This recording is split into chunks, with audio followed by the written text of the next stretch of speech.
I saw a text on her phone. He's at his mother's funeral. The house is ours. I replied to be right back. Then I went home, changed the security codes and put a no trespassing sign on the lawn. Her scream when the new alarm system went off. I, 36 male, buried my mother today. It's been a long, brutal 6 months. Cancer, you know the drill. My fiancée Naomi, 32, has been my rock. Or so I kept telling myself. She's been living with me for 2 years, ever since her freelance marketing business slowed down. The house is mine. I bought it 5 years ago. My mom, the woman I just put in the ground, gave me the down payment. It's my house. Every part of it is tied to her. I was not there. I was just a shell in a suit, shaking hands, accepting hugs from people I vaguely recognized. Numb. We were at the funeral home for the service. I was in the front row, staring at the casket. Naomi was next to me, hand on my back, playing the part of the grieving, supportive partner perfectly. She thought I was too lost in my own head to notice. I wasn't. I saw her phone light up in her lap, tucked under her black dress.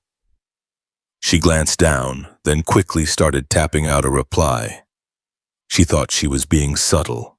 She wasn't. From my angle, I could see the message she was replying to. A text from Ree, a guy from her meditation retreat she went to last month. Ree, he bought the family emergency story. I watched her thumbs move, watched her type the words that will be burned into my brain forever. Naomi, he's at his mother's funeral. The house is ours. The house is ours. I felt nothing. The profound, aching grief for my mom was instantly replaced by something cold, something sharp and silent. It was like a circuit breaker flipped. I watched her send the text, lock her phone, and then sniffle, dabbing a fake tear from her eye before putting her hand back on my knee. I sat there for another 10 minutes, just breathing in and out. Then I leaned in close to her. I forgot something at the house, I whispered. My voice didn't even shake. I'll be right back. She looked at me, her eyes wide with that fake concerned expression she's so good at. Oh, honey, of course. Do you want me to come with you? No, I need a minute alone. Okay, take your time, baby. We'll be here when you get back for the procession. I stood up, walked out of the funeral home, past my aunt, past my mom's friends, got in my car. I didn't drive home. I drove to the hardware superstore. I'm pretty good with tech. It's part of my job. I spent an hour in that store.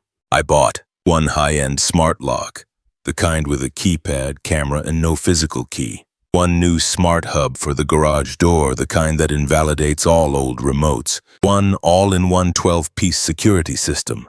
Base station, 4 door window sensors, 3 motion detectors, and 2 external 105 decibel sirens, the Wake the Dead package. 3 large red and white plastic no trespassing, violators will be prosecuted signs, a pack of heavy-duty zip ties. Then I drove home.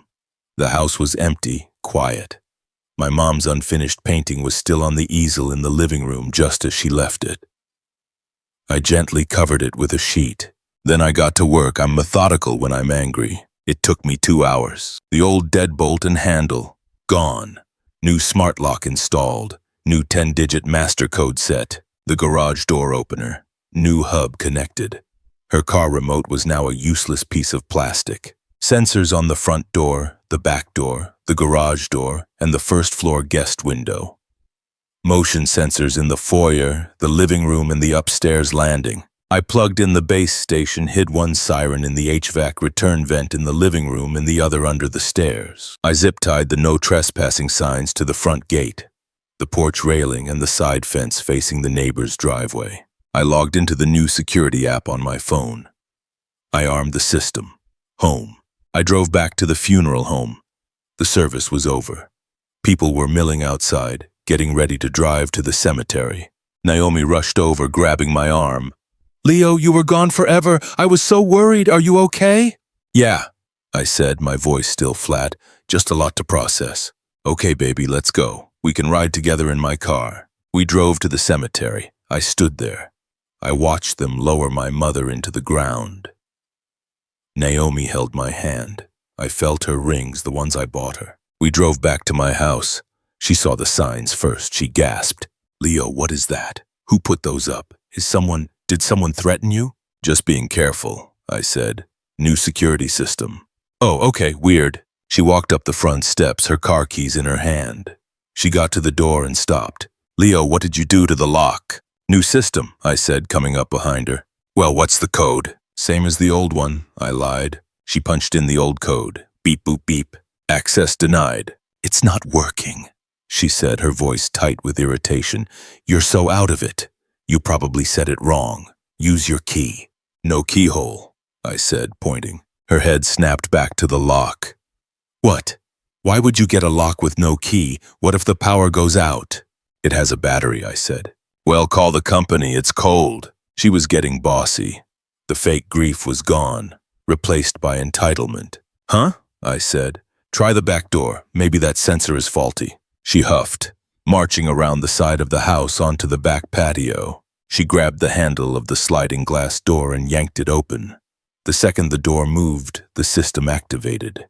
Beep, beep. The 30-second entry delay. Naomi froze. What is that beeping, Leo? What's happening? I stood on the lawn about 15 feet away. That's the new alarm. You have 30 seconds to enter the code. I don't know the code. You said the old one worked. My mistake, I said. You should know it, though. After all, the house is ours. Her face, I'll never forget it. The confusion, the dawning horror, the panic. Leo, what? What did you say? 10 seconds. Leo, turn it off. This isn't funny. The 30 seconds ended. The sirens went off.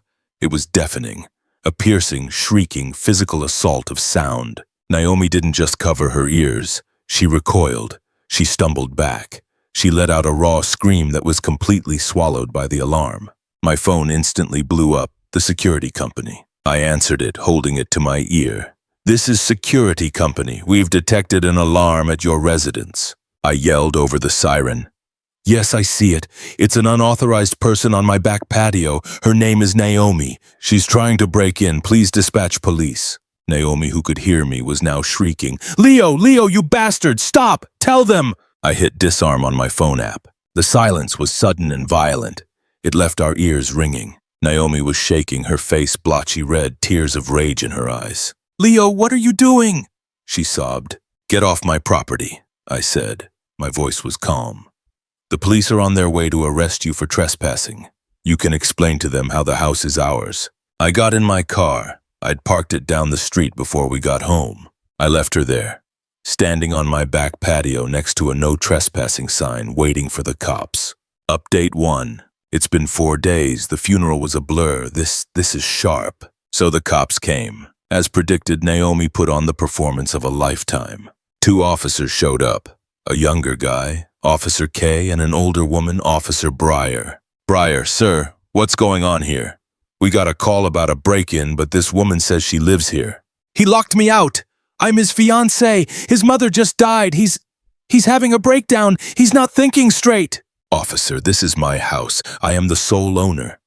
I am grieving, yes, but I am not having a breakdown. I came home and installed a new security system.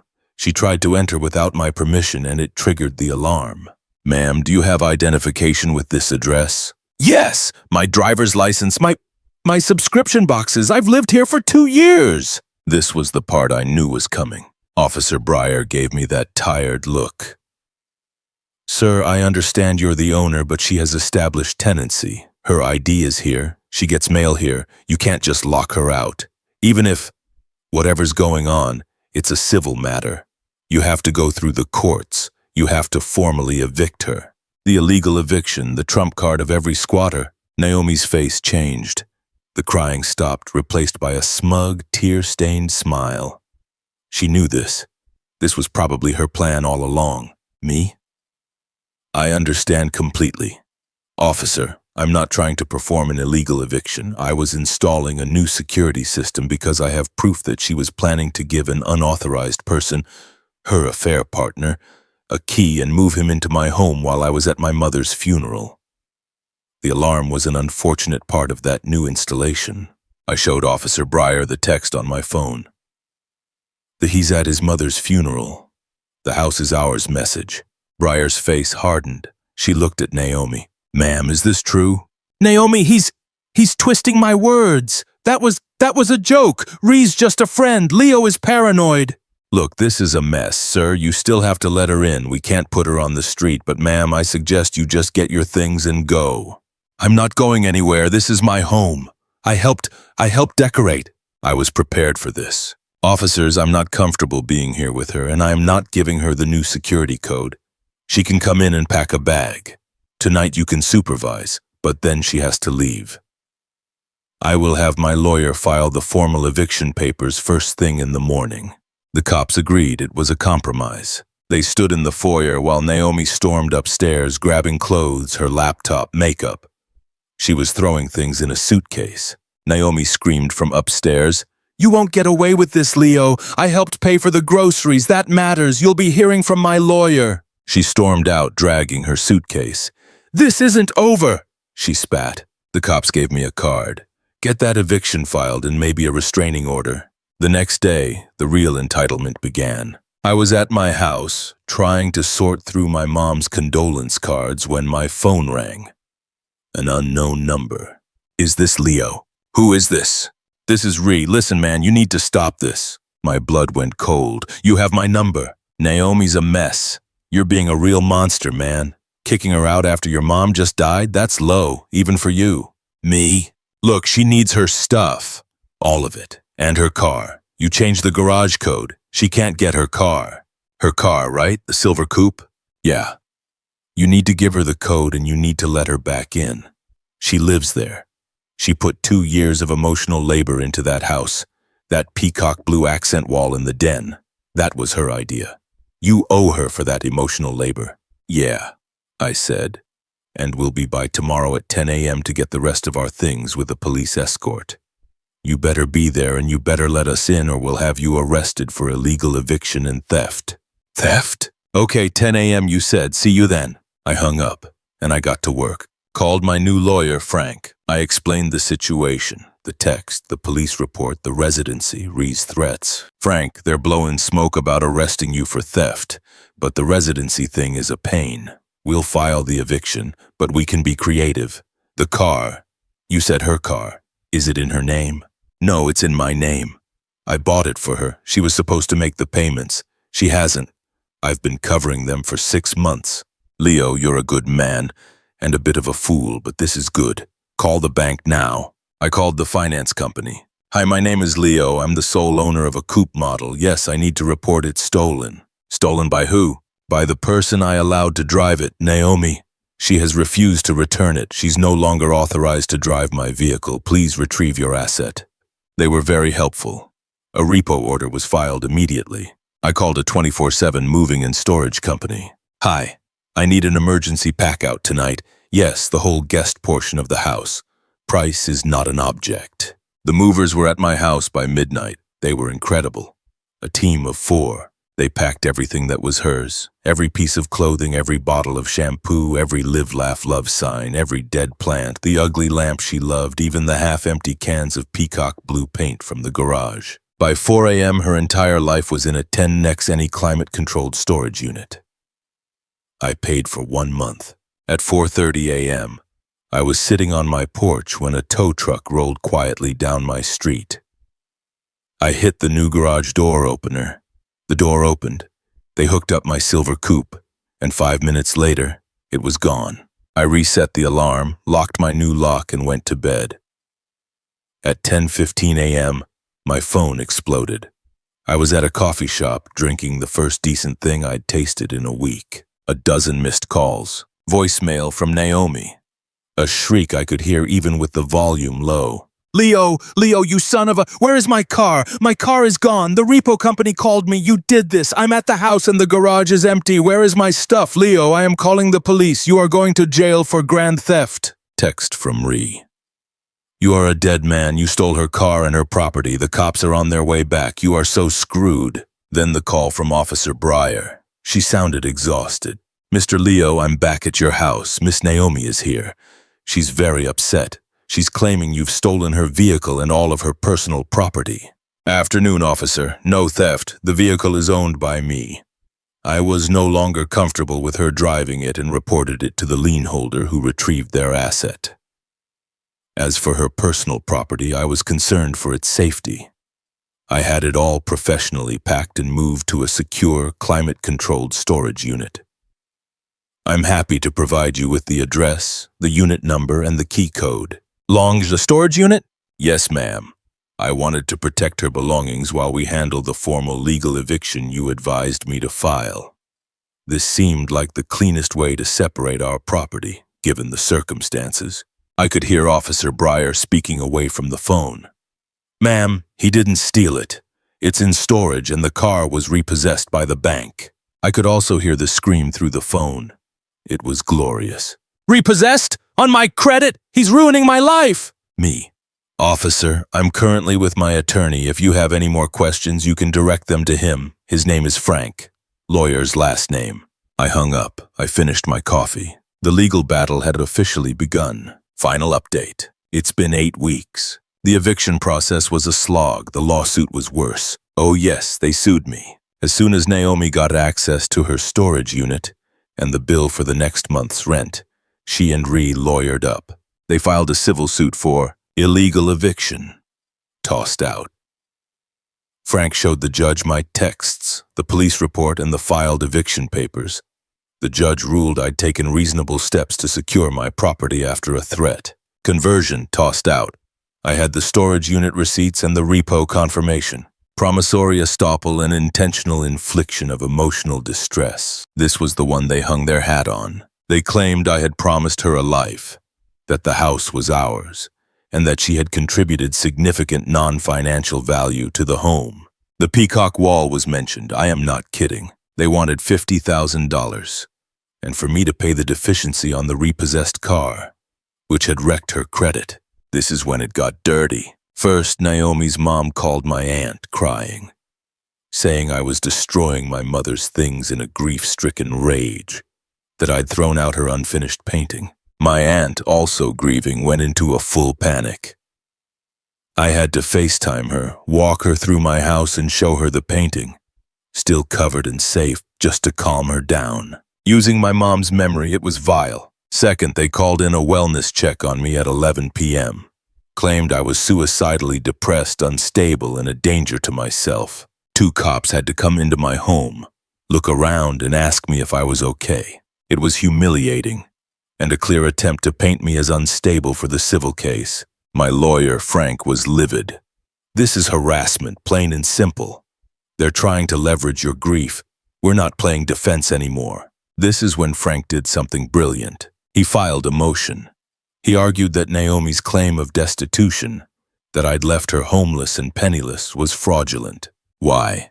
Because she had a new partner, Ree, who was clearly supporting her, as evidenced by the house is ours text. Frank subpoenaed Ree, not for testimony, for his financials. We argued that if Ree and Naomi were a committed couple, and he was funding her lawsuit, his assets were relevant to her claim of being destitute. The explosion was immediate. Ree's lawyer called Frank, screaming. He demanded the subpoena be quashed. Frank refused. 2 days later, we got a call. They wanted to settle, immediately. We all met in a conference room. Me, Frank, Naomi, her lawyer, and Ree. Ree looked like he was going to be sick. He was pale, sweating. Naomi just looked angry. My client is prepared to settle this. She will drop the suit in exchange for $25,000, and you, assuming the car loan, leans back in his chair. Frank leaned back, calm as ever. No. Here's our offer. You drop the suit with prejudice.